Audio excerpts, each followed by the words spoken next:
एक बार नारद जी महाराज भगवान की दिनचर्या देखने के लिए गए। भागवत जी में प्रसंग आता है। और नारद जी जब ठाकुर जी की दिनचर्या देखने के लिए गए तो सुबह सुबह पहुंचे। सब लोग देखो, इधर देखो, ध्यान से सुनो, बहुत अच्छा प्रसंग है। सुबह सुबह नारद जी पहुंचे तो ठाकुर जी कहीं जा रहे थे, नारद जी आ रहे थे। तो नारद जी ने कहा, ठाकुर जी प्रणाम, दंडवत साष्टांग किया, बैठो बैठो आता हूं। ठाकुर जी चले गए। नारद जी अंदर गए तो लक्ष्मी जी ने बैठाया, आसन दिया, आइए विराजिए, कुछ भोजन प्रसाद बाल भोग करेंगे, नाश्ता पूछा। नारद जी बोले नहीं सब ठीक है। ये ठाकुर जी कहाँ गए सुबह सुबह? तो लक्ष्मी जी बोली ये रोज जाते हैं, सुबह उठते ही चले जाते हैं। कहाँ जाते हैं ये मुझे नहीं पता, सुबह उठते ही स्नान ध्यान करके चले जाते हैं। तो नारद जी हमारे जो हैं, जैसे हमारी जीवन के स्क्रिप्ट राइटर ठाकुर जी हैं, ऐसे ठाकुर जी की लीला के स्क्रिप्ट राइटर नारद जी हैं। कई बार कई लीलाएं तो नारद जी की वजह से होती है ठाकुर जी के जीवन में। तो नारद जी बोले अच्छा कैसी गृहिणी हो आप कि आपके पतिदेव सुबह सुबह कहीं जाते और आपको पता ही नहीं है? ठीक है, अब वो तो परमात्मा है।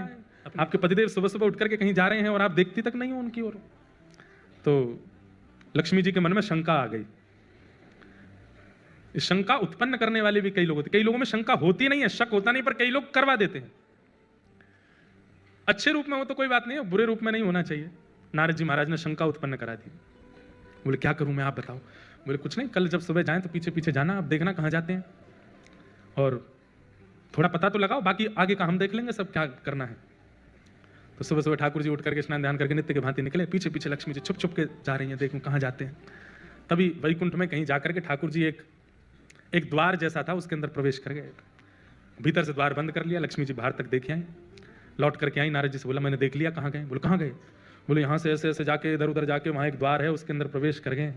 तो एक द्वार में प्रवेश कर गए।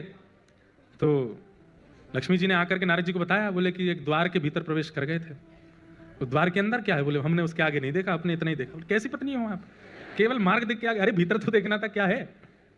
बोले आपने कहा था आगे का आप संभाल लोगे, आप ही देखो। तो लक्ष्मी जी नारद जी दोनों गए और वो जो द्वार जहां था उसके पास ही एक पेड़ के पीछे छुप के खड़े हो गए। ठाकुर जी 2-2.5 घंटा लगा करके बढ़िया प्रेम से और भीतर से निकले बड़े हंसते हुए, प्रसन्न मुद्रा, बिल्कुल जैसे बस नृत्य करने की देर है, इतनी प्रसन्न मुद्रा में ठाकुर जी निकले और निकलते हुए चले गए। नारद जी बोले इतने प्रसन्न आपसे मिलके हुए कभी? तो लक्ष्मी जी बोली नहीं प्रसन्न तो रहते हैं, आप ऐसा क्यों कह रहे हैं? बोले नहीं देख रहे हो ये प्रसन्नता कुछ और है। लक्ष्मी जी बोली आप ऐसे नहीं कहो, चलो ना भीतर देखते हैं क्या है। ठाकुर जी जब चले गए वहां से तो नारद जी लक्ष्मी जी के साथ उस द्वार के भीतर प्रवेश किए। भीतर जाकर के देखा तो एक बहुत सुंदर सा एक भवन, बहुत सुंदर आंगन, बड़ी सुंदर सुगंधी आ रही है, बहुत सुंदर सूर्य की किरण भीतर पड़ रही है, अद्भुत, मतलब सात्विक